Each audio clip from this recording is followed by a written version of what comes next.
Labas, parodysiu, kaip pasigaminti slyvų pyragą su apelsinų džemu. Tai mielinis pyragas. Suputojusias mieles supilkite į miltus, cukrų ištirpinkite šiltame piene ir supilkite į tešlą.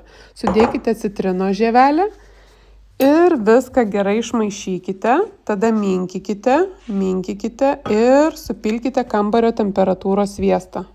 Išmaišykite ir į kepimo formą įtiesę kepimo popierių suformuokite štai tokį blyną. Paskleiskite tolygiai ant kepimo formos dugno.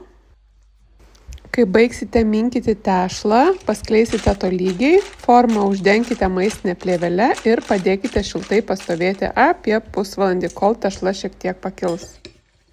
Slyvas sumaišom su cukrumi, tada iškilusi pyragą ištepam džemu, visą tolygiai ir padengiam cukruotom slyvutėm.